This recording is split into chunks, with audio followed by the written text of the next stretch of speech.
The Pledge of Allegiance. Allegiance to the flag of the United States of America and to the republic for which it stands, one nation, under God, indivisible.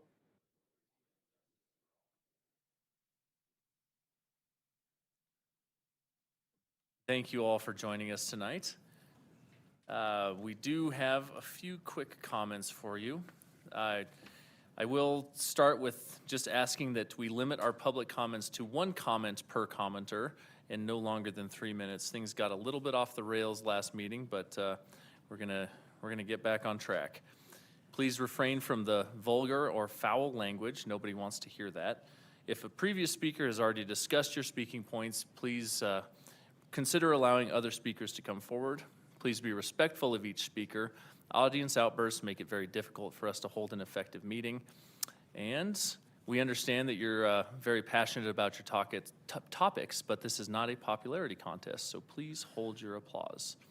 And with that, we will open the floor to public comment. Please limit your comments to one comment and a limit of no more than 3 minutes.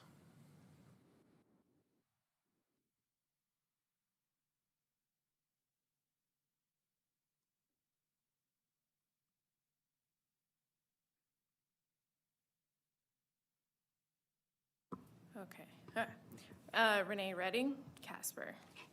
So I'm sure the board is aware of the ongoing concern about the disgusting books that are being let in our school libraries. A few months ago, mothers brought these books to you, and they were trying to educate you on what these books contained, and you shut them down, saying that the content was too inappropriate for this meeting. Sorry. One trustee even had the audacity to say that they weren't acting Christian-like. Well, I'm letting you know, in the coming months, we'll see who is going to be Christian. These books are too inappropriate for adults. What makes you think they are for our children? If you aren't concerned about what these children are seeing, then we as parents must ask the question, should we worry about this school board? The United States is the #1 supplier of porn around the world. As many as 93% of boys, 62% of girls first see porn when before they turn 18. Early exposure to porn is correlated with an increased porn use and addiction later in life. Along with this, they have sex addiction problems and long-term relationship problems. The median age of first exposure to pornography is now 14 years old. These are known facts studied by Dr. Anna Pickering, PhD, focused on porn addiction recovery in July 28th, 2022. Just these few statistics, when our kids are in mind, are you prepared for the repercussions of these sexually explicit books at the fingertips of our kids? Why are we setting our kids up for complications later in life? These books contain pornographic images in cartoon form, including adults with young kids. If it doesn't make you sick to your stomach, we have much larger issues at hand. Once again, there are very many concerned and upset parents about this, and we urge the board to think long and hard and research what our school libraries are bringing into them. On another note, last month, I came before this board asking for answers of why a young boy was on a school... Ms. Redding, I'm going to shut you down on this one because I think that we've had a number of people that have addressed this topic, and I'm not going to allow you to bully a young student in front of the public. So I'm not going to allow you to speak on this one. I don't understand. I want to comment onto what we're going to do, what you guys have in mind to keep this from happening. I'm not bullying the kid. This is a problem. I don't believe you're completely educated on what happened at... Yes, I understand that you saw something, but after having conversations with the principal, with the superintendent, and other people involved, it is not what you think it is. And I believe that people have reached out to you to express that information to you. So at this time, I'm going to have to cut off your comments. So thank you for coming.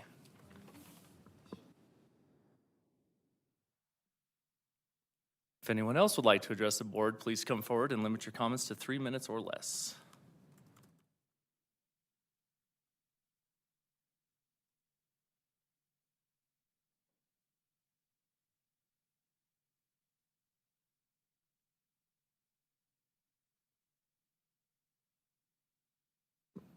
Can you hear me? Can. Okay, great. Okay, so tonight I express my deepest disappointment in the Book Review Committee. This committee was to consider the following objectives outlined in the Policy 6232. Prior to this committee, even reviewing these books, the following objectives should have been met. As stated from your primary learning resources. The following objectives will be used as they apply for the selection of the primary learning resources. Provide primary learning resources that will stimulate growth in knowledge, critical thinking, problem solving, literary appreciation, aesthetic values, societal standards, and 21st century skills. Provide primary learning and resources on various sides of controversial issues so that young citizens may have an opportunity to develop under the guidance the practice of critical analysis and to make informed judgments in their daily lives. Provide primary learning resources representative of many religious, ethnic, and cultural groups and their contributions to our national heritage and the world community. Place principle above personal opinions and reason above prejudice in the selection of materials of the highest quality in order to assure a comprehensive collection appropriate to the school community. Neither of the two books, genderqueer and transgender, trans-self, fit into these objectives.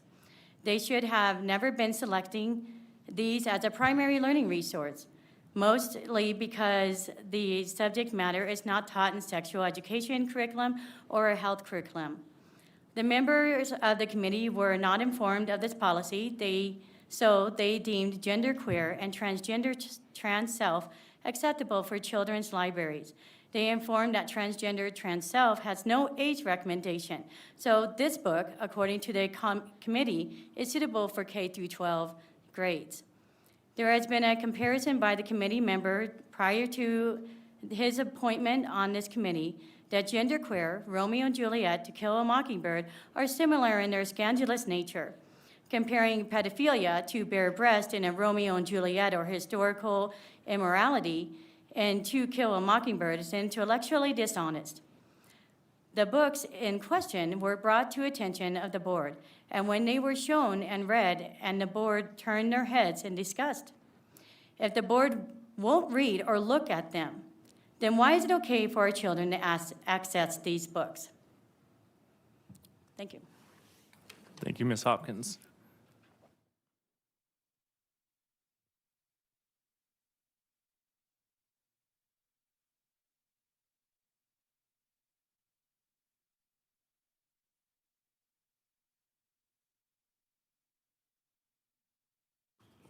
Mary Schmidt, Casper. Back in December of 2021, Moms for Liberties brought to your attention that the current NCSD school libraries contain books that are sexually explicit in nature and content. In August, the same group submitted a request for formal reconsideration of learning resources. This request required the superintendent to refer to Policy 6232, as I have here, Admin Regs, and Policy 6232-02, that was originally adopted February 9th of 1982. Its last revision date was December 6th of 2016, and it was readopted January 10th of 2017. The policy is 5.5 years old and contains incorrect or outdated information regarding the formation of the Reconsideration Committee.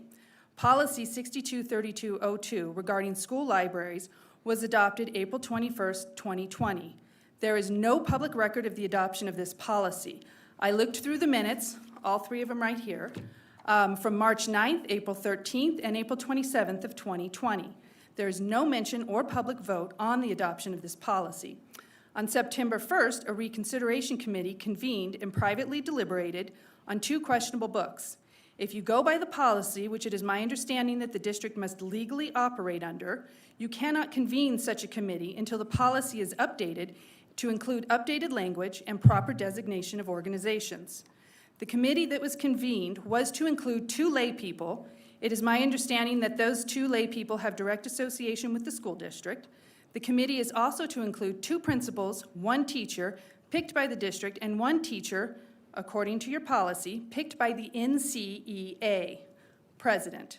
You cannot use a principal as a teacher, and the NCEA does not exist under that name. So this invalidates the committee. Now, I can understand that the spring of 2020 was a turbulent time for the district, but it is disturbing to me that this board and district was given 6.5 months to review this policy prior to the submission of Moms for Liberty request for reconsideration, and yet to choose to convene a reconsideration committee unlawfully. It is my hope that this board voids the decision of the committee, review the policy, properly vote on it, and then ask the Moms for Liberty to reissue their request for reconsideration prior to the appeal that will be issued when the official report is made public at the end of this month. Thank you, Ms. Schmidt.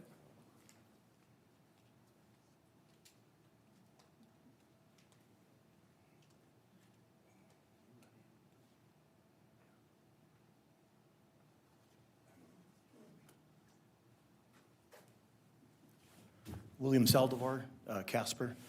I have my younger daughter attends Fort Casper Academy, and we live right around the corner from the school, so we walk her to school every day.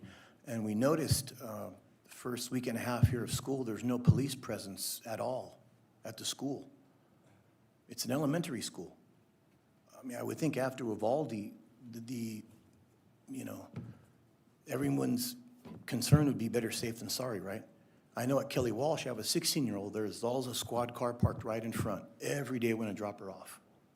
But never this week and a half since it started at an elementary school. Just concerned. The question is that I have, is there any plans for there to be a policeman at Fort Casper Academy? So I'd like an answer on that some way, somehow, email, phone number, or something. Thank you. Thank you, Mr. Saldivar.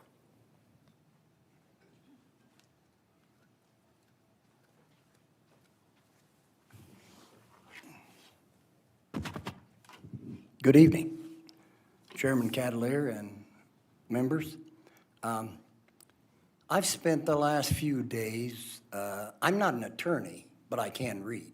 So I spent the last few days looking at all the way back to 57, the Roth case, which most attorneys are familiar with, on up through Giacobelli versus Ohio, and the issue was obscenity. Pornography. And if you'll remember, it was Justice Potter who says, I know obscenity when I see it.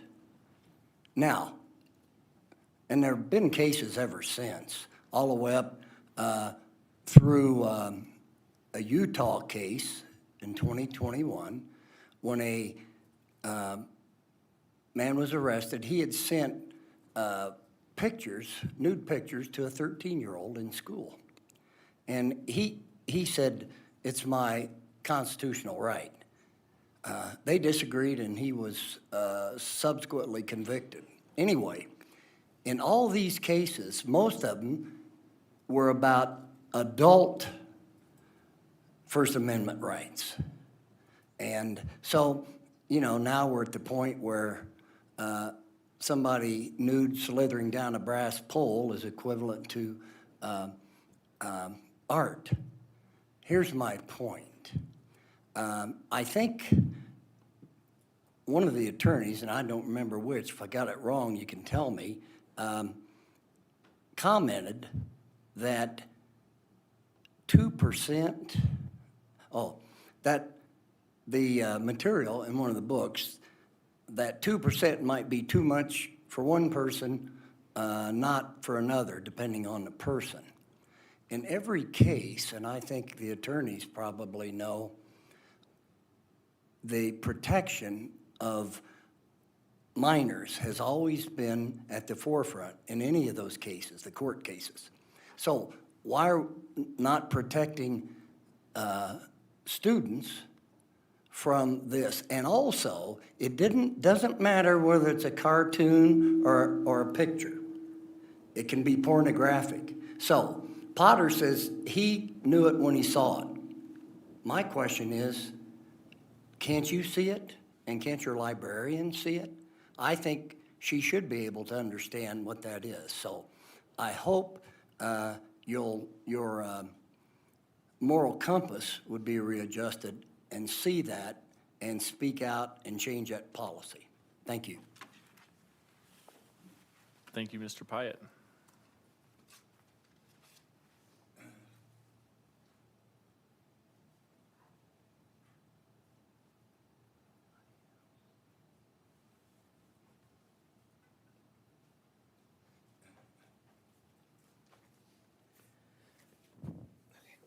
Hi, my name is Claudine Saldivar, and my husband was just up here, and I'm just piggybacking off of what he was referring to, as there's no school security. So we have one child sorry, it's really loud, but we have one child at Fort Casper, and then we have another at CCA, and then one at Kelly Walsh. So going to my son's school with CCA, it's really bothersome that our kids are blatantly just out there throughout the whole school year. Every single year is the same thing every school year. And it's scary. Yeah, I'm not gonna live in fear, my husband's not gonna live in fear, but the fact is we have to dot every I and cross every T when it comes to our children's safety. I mean, someone could easily go by and just start shooting our kids while they're out there before school starts. I mean, when we came back to school, I thought there'd be something different this year, but it has not changed, and it's scary. Again, I'm not living in fear, and I have God to protect my child and the other kids. I pray for them, but it's scary. I mean, I'm not a stay-at-home mom. I work full-time, and it's like I have and then even when my other one from Fort Casper Academy, like my husband said, there's no police there, and they're the most defenseless when it comes to like protection. I mean, Kelly Walsh, any kid could come to school, they have like some type of arm on them, they can defend themselves. But when you start at elementary schools and there's no security whatsoever, it's scary. I mean, and then when I called the school, when I called CCA and I spoke to one of the ladies at the front desk, I asked her, has any other parent mentioned anything like this? Oh, no. And they kind of blew me off, and I'm like, how are you not scared? How are you not, why is there no concern whatsoever in regards to these kids' safety? I mean, just totally blew me off. And I was in shock. And then I called the district. One lady got smart with me because she didn't like what I had to say when it came to our kids' security. I spoke to Christopher, and I told him that, I'm on board with whatever you guys have to do to protect our children. Yeah, I don't want the federal government involved because I can't stand the federal government. But if parents can participate to protect our children, my husband's retired, he can help. Yeah, we have our 2-year-old, but still, he's willing to take that extra mile to protect our children. And I bet other parents are too. I know everyone's talking about textbooks, and I agree with them with the whole, it's disgusting when you have pornography, and I know you're rolling your eyes about me mentioning that, but I don't agree with it either because I am a Christian.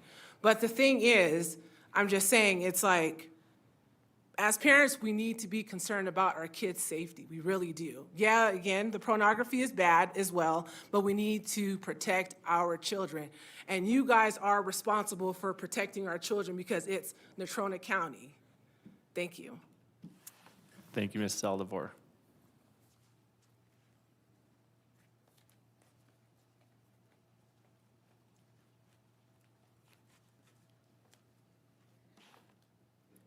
Sarah Bieber, Casper.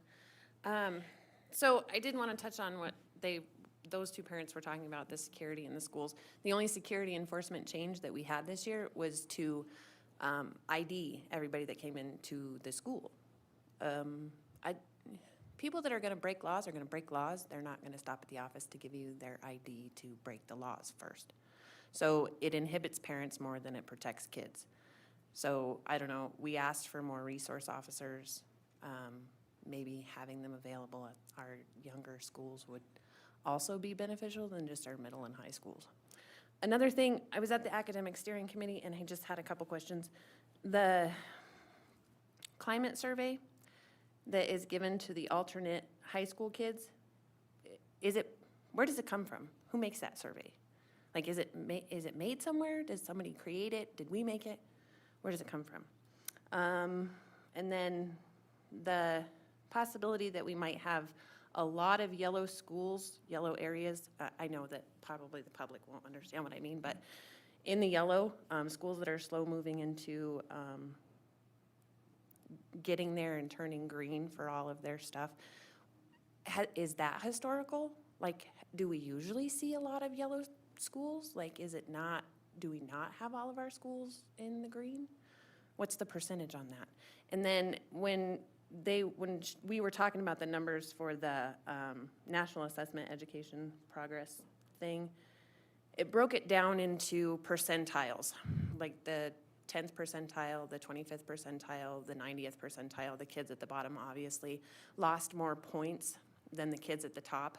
Where are the majority of our kids on that scale? What percentile do they usually fall into? Do we have kids more at the top than we do at the bottom, or vice versa?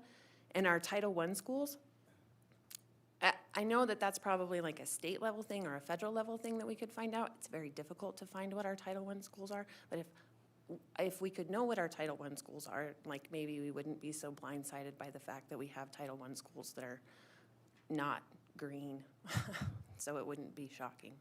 That's all I had. Thank you. Thank you, Ms. Bieber.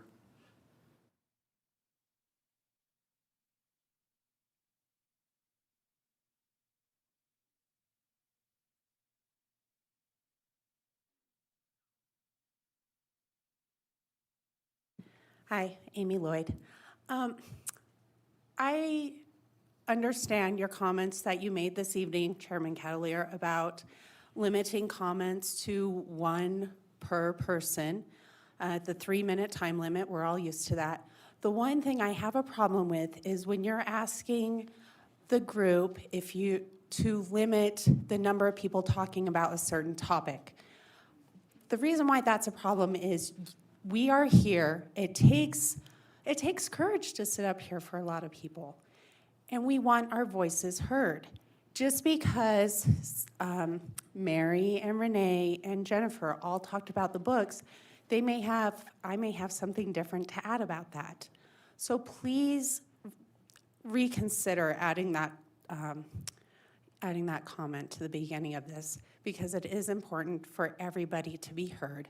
And when a topic is important enough where you have multiple people talking about it, that should show you where maybe we have an issue, where people's passions are, where you guys really need to start putting some energy and resources in.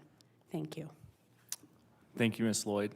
And I will say that in that same vein, I think we as a board like to hear it, and your group is very good at covering different topics when you come up.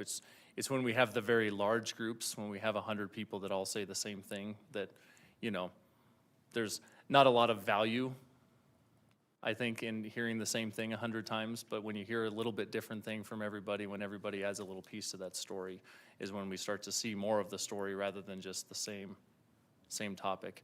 And it's a recommendation. People don't often listen to it, so it's certainly not directed at your group, but I appreciate the comments, and I will definitely look into how I state that in the future. So thank you.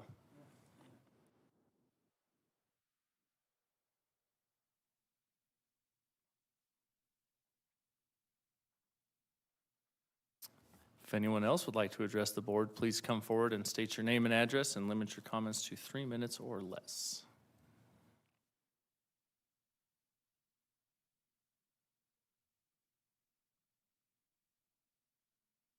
All right. Well, we will move on to the approval of the general session minutes of August 22nd, 2022. Without objection, the minutes of the general session of August 2022 will be approved. Seeing no objection, the minutes are approved. Without objection, the minutes of the executive session of August 22nd, 2022 will be approved. Seeing no objection, the minutes are approved. Superintendent Jennings, consent agenda.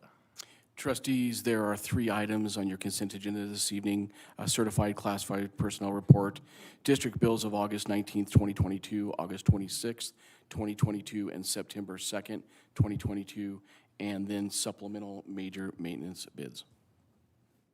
Thank you, Superintendent Jennings. Do we have a motion to approve the consent agenda items? Moved by trustee Walsh, seconded by trustee Applegate. Any further discussion? All those in favor of the motion signify with a show of hands. Any opposed, same sign. The motion is approved. Reports and recommendation. First up, we have a staff report on the 2021-2022 attendance report. Superintendent Jennings. Chair Cadalier, trustees, at this time I'd ask Dr. Charlotte Gilbar up. She'll be doing the next two reports, Chair Cadalier, the attendance report and the accreditation visit. Dr. Gilbar. Good evening. Chair Cadalier, Superintendent Jennings, Board of Trustees. In your board packet, there is a memo that describes our district-wide attendance data for last year. And so I'm just going to highlight some of the points that are in here. Our attendance did decline by about 2.54%. So in the previous year, we were at 92.44%, and we are at 89.9%. That decrease was in attendance rates was seen at each grade level, and those decreases ranged from 1.63 to 3.88. I did want to note that this year, starting in January of 2022, we did have a change in practice. We were having remote learning in which students who were quarantined or isolated because of COVID-19 only were gone for 2 to 3 days, and then remote learning started. We heard from teachers that the difficulty of conducting an in-person instruction along with the remote, and there was at that time some change in the CDC guidance, and so we did change our practice that students would be gone for 5 days in a row, and then at that point, remote learning. So that change in practice did have an impact in our attendance because those students were counted as absent versus attending remotely. So I wanted to note that change in practice. Attendance was kept in Infinite Campus per Wyoming regulation and policy in our statutes, as it has been in the past. You do have the link for school-specific data. That is, many times there's some N sizes that are under 10 in some of those grade levels, so that is not viewable by public because of those N sizes. But you'll see we did have an increase in interventions. So we had 1,771 conferences held district-wide. That was actually 925 more than the previous year. We also had 11,067 attendance letters that were sent home, which is almost a little over 1,600 more than the previous year. We've also had 1,000 other interventions, and that varies by school, dependent on what the need of the student is. So those are very tailored to specific situations with students, and those, for examples, would be a contract. There would be home visits, positive incentives. In some cases, there were referrals for service from outside agencies to help, such as DFS or Mercer House. Saturday school to make up instructional time, virtual meetings, those kinds of things are some examples of things that schools did to help intervene, to help families with attendance to school. So I'll stand for any questions. Thank you, Dr. Gilbar. Trustee Applegate. I think mine is more of a comment, and although I could make it later during trustee comments, I want to make it because it's on this topic. So I think it was 2016 when we formulated a committee. I think 2016. I was the chair of this board in 14 and 15. I think it was 2016 after I was the chair that we established an expectations committee. It was a committee of teachers and administrators, and it included a fair number of citizens, and we were trying to establish, this idea, expectations around school, how school needs to be a high priority. Maybe it's because I was raised in an education family, but I remember every year the goal was to try to get perfect attendance. And I can remember how proud I was if I got that, and I know we tried to encourage our kids. I had one of my sons who took that very seriously. I think he only missed a couple days his whole career. But the fact that we're down to 89% attendance is really not good. We have 175 days of required school attendance. If our average for the district is 89.9%, that means on average,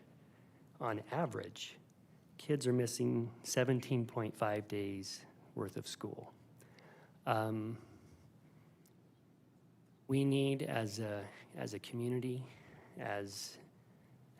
we need to really emphasize the need to attend school. The only way that we're going to meet the high performance standards that we have from the state and really accomplish what we want to accomplish is if we have our kids attending school as often as possible. So I just think this number is disappointing.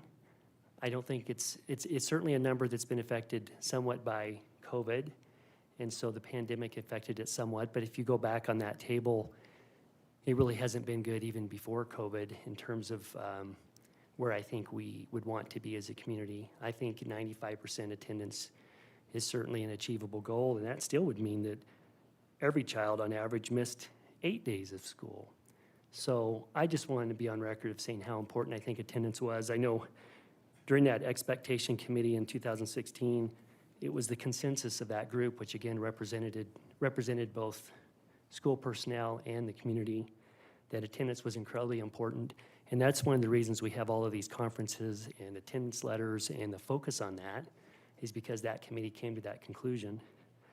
Another policy that came out in that 2016 Expectations Committee was cell phone policy, which allows teachers to manage cell phone use in their classrooms. So yeah, I just want to be on record to say I think we need to do better as a community. We need to really emphasize the need to be in the classroom because that's the only way we're going to achieve the educational goals that we have as a district.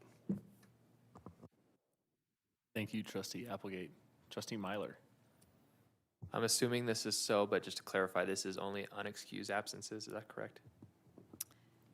This is absences from school that would not count like sports and activities, yes. One more clarifying question. So a doctor's note, I mean, it's basically just school excused activities that are not counted in this, correct? Correct. So Any some of these, illness? yes, Okay, that is correct. thank you. Any other questions? All right, thank you, Dr. Gilbar. And I hear that you are giving us a probably better than 50,000-foot, 7-minute view on the accreditation visit. So take it away. I hope I meet your expectations. You have all the time in the world. Okay. Chair Catalier, Superintendent Jennings, Board of Trustees. Each year, we do have to go through an annual accreditation process. Typically, that process is based on artifacts that we link into a document and submit by November 1st every single year. Those years ago, used to be assurances that we would sign off, the superintendent would sign off. And so the artifacts now are links to the work that the district does to meet all of the requirements that are in statute for accreditation. And so those requirements to be fully accredited, we have to have 80% or higher on those artifact approvals, which we have met when we've done those. We've been fully accredited. We do have to have approved school improvement plans. This Wyoming Department of Education requires that all schools that are not meeting or partially meeting submit a school improvement plan. But here in Natrona, all of our schools submit plans because we hold continuous improvement as one of our values, and we're always striving to do better for our families. There's no unresolved compliance issues or staffing issues, so that means that teachers who are certified in content areas are only teaching those content areas. And then we're down to that last bullet, which is where we find ourselves. Every 5 years, there's an external review, so it's actually a visit to our school district. During COVID-19, they were doing those virtually. They have now started doing those in person.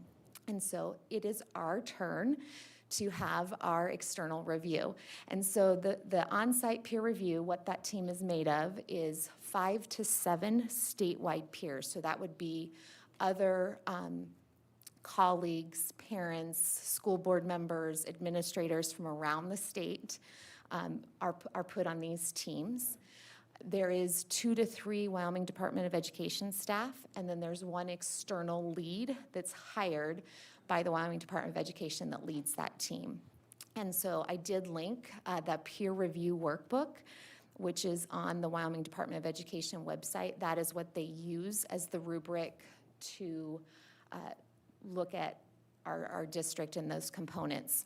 So if you scroll down, I think Mr.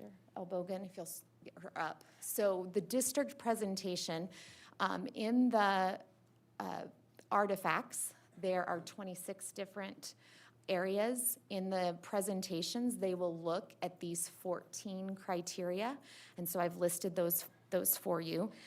Those presentations are conducted by district leadership. They then look at the artifacts that we've always submitted, and then they look at the district assessment system. So we've talked a lot about this in board academic steering. The district assessment system is one of the requirements of statute and Chapter 31 rules, and it's one of the ways the state checks to make sure that we are teaching all 10 content areas to the fullest amount of standards. And then they also do classroom observations, which is part of the criterion 11 in that peer review workbook. And so our visit for our peer review team will be October 27th and 28th of this year. So that's just kind of an overview of the accreditation process for the on-site visit. Stand for any questions. Can you talk to us about the importance of the accreditation, what it does for the district, and what happens if we get a good accreditation, what happens if we don't get our or what happens if we pass with flying colors, what happens if we don't, and what, the whole spectrum of things. So this on-site visit will be a recommendation that will go to the Wyoming State Board. And so then the state board is the one that actually decides whether districts are accredited or not. And that usually in their June meeting, so they look at all of the criteria from the past year. So right behind Superintendent Jennings is our certificate. In my time, we've never not been accredited. Typically, if there's a finding or something that comes out, whichever department at the Wyoming Department of Education sees that there's a finding, works closely with a district to resolve that finding. If we were partially accredited or with support, the state would have support coming in. So right now, accreditation goes with our transcripts and our diplomas and says that we're meeting all those statutory requirements.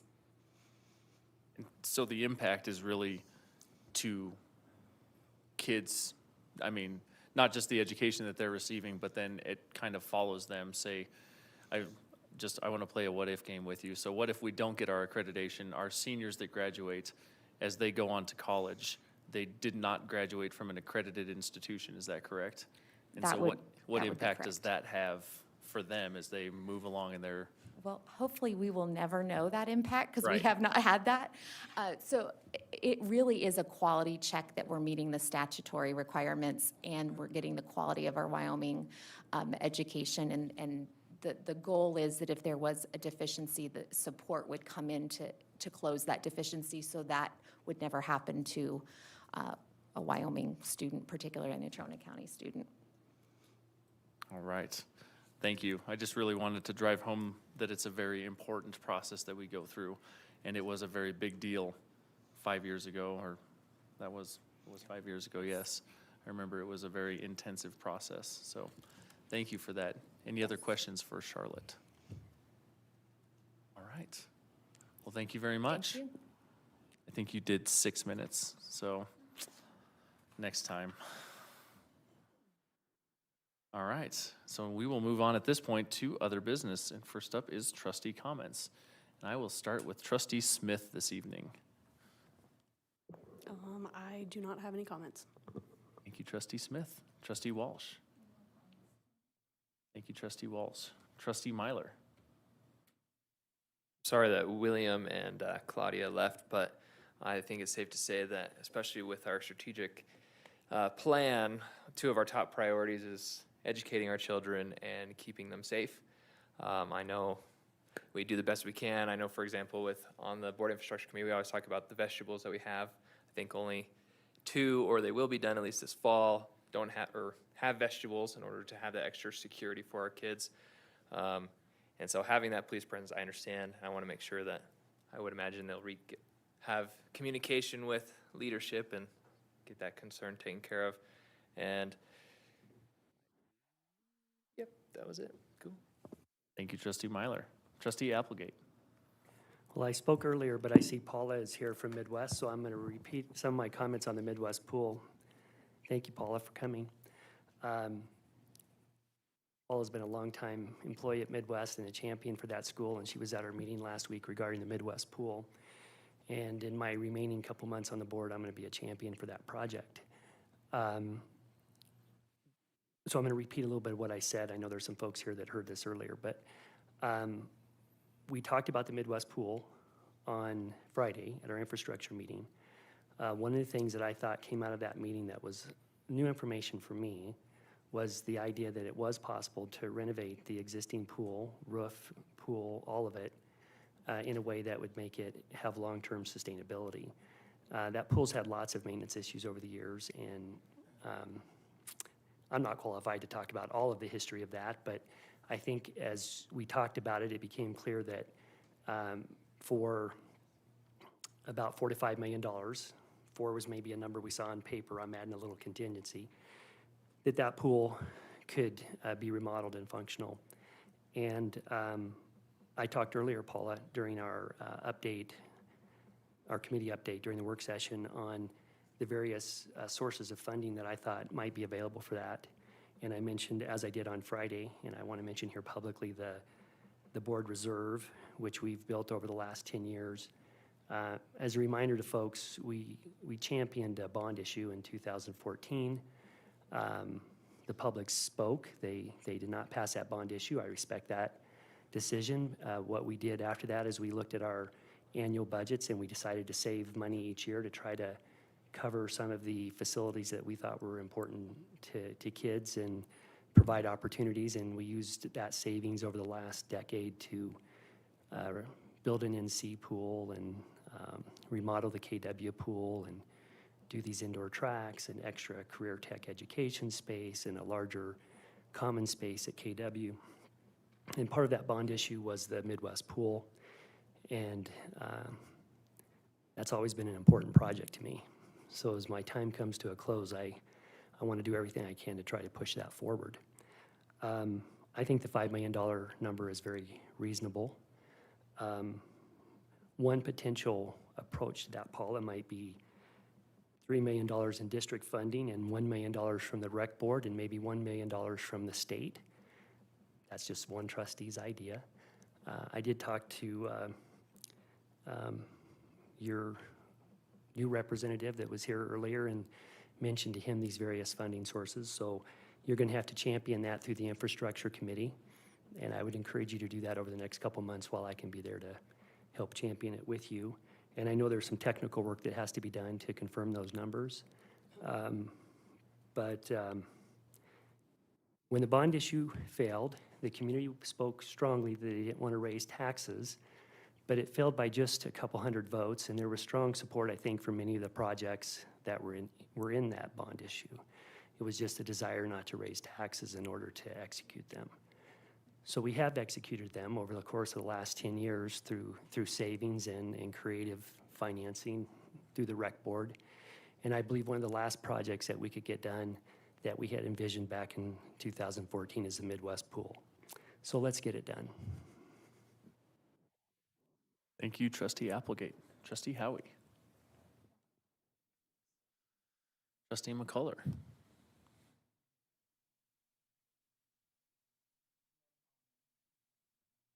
Trustee Alvey. Trustee Jensen. So today in executive session, I learned something that I didn't know. And I realize this isn't a Band-Aid that fixes everything that was complained about, the books that were mentioned. But for your information, any parent in the district can recommend, request that their child not read, not have access to any book or type of books, and that will be currently honored. That's one of the statutes in our district currently. So understand that the issue that you're talking about is at least can be addressed that way. If imperfectly, at least it's an option. Thank you. Thank you, Trustee Jensen. And I think I'm going to piggyback on Mr. Myler's comments, and I wish that the Saldivors were here, but I would encourage people that we don't have much control over the Casper Police Department, but the city of Casper certainly does. So I would encourage you to share your comments with the city of Casper. They do have control over how they allocate their resources, and their police department is certainly one of their resources. So I think we should encourage them to look at how we provide safety and security to our students. And with that, I'll turn it over to Superintendent Jennings. Trustees, I just was thinking, and I do wish Mr. and Mrs. Salvador were still here. Over the years, this committee and the community has been updated, or this board and the community have been updated time and time again about the comprehensive safety plans that we have been working on diligently as a staff and as a community. School safety, as Trustee Myler said, is part of our strategic plan. It's a very large part of it. We work diligently with a comprehensive plan that focuses on facilities, staffing, such as school response officers, practices, policies, crisis management plans, discipline guidelines, visitor management, but it's a very in-depth comprehensive plan that we put together. It's not done overnight. We've been working diligently on it. It is a priority with educating our students at a very high level and keeping them safe as possible. That's something we strive to do. It does take all of our efforts. It takes the efforts of our community. Safe to Tell is a big part of that. Safe to Tell system, reporting to students, talking to a staff member, and we look into every possible threat that comes forward, making sure we're doing what we can do to keep our kids safe. So that's been a strong emphasis that we've had over the past few years, if not from the beginning of when I was first teaching 29 years ago in the district. We had safety plans, we practiced drills, but it really has been upped over the last decade. And the other comment I'd like to make is the Reconsideration Committee. I want to thank them for their work. We may agree or may disagree with what the findings of the recommendation coming out of the committee was, but I do want to thank the individuals that were on the committee because they worked diligently going through the materials and coming up with a decision for which they made. That report will be issued at 30 days from the time that the committee gave their oral report. So I do want to thank them for the work they had done. And again, you may be on one side or the other of the topic, but they worked diligently to do that. And trustees, thank you for your work. You've been here. It's been a long day. We did talk about the Wyoming Accountability System, the Federal Accountability System, NAEP scores, and went through all of it. This is our work. It's why we're here, to educate our children at a very high level. So thank you for everything you've been doing throughout the day. And your next meeting is on September 26th, 2022 at 7 p.m. in this facility. Thank you, Superintendent Jennings. This